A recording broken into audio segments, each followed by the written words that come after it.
प्रभू रामचंद्र भगवान की सज्जनानो माय बापानो गावबा काका परिहार देताना सांगतात की अधिकाचा असणारा महिना आहे.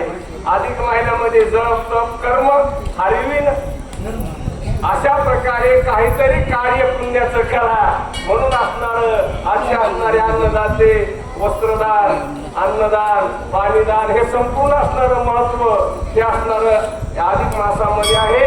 आणि रामचंद्र प्रभूचा असणारा सुद्धा तुम्ही आताच मला ऐकलेला आहे. सगळ्या वाढणाऱ्याला रामचंद्र प्रभूनं जेवढे असणारी तृप्ती आहे तोपर्यंत फळ खाण्याची परमिशन असणारं सुग्रीवाने विचारलं मारुतरायाने विचारलं दिलं. त्याप्रमाणे असणारा मारुतरायाने जय जयकार केला.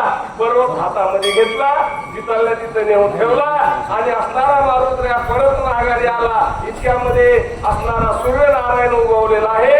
म्हणजे उजळले भाग्य आता अवघी चिंता वारली. वानेर सैन्याची सगळी चिंता वारली कारण राम त्यांच्या संगतीमध्ये आहे म्हणून त्याला सदोनित विजय आहे असं असणारं उदाहरण सांगितलं. राक्षसा झाला कांत तळमळी नंदनाथ अनावर हा कपी समर्थ नाही भीत. राजा रावणाला चिंता लागलेली आहे.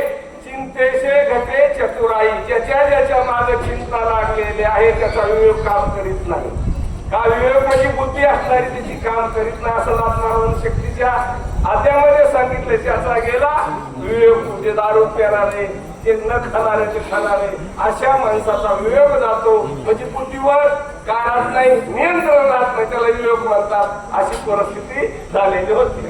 आम्ही काळ नेहमी पाठविला तोही त्याने मारिला पर्वत घेऊन आला येणे उठविला. आम्ही असणारा काळनेमी नावाचा राक्षस पाठविलेला होता पण तो सुद्धा असणारा मारुतरायाने काय केला मारला गेला.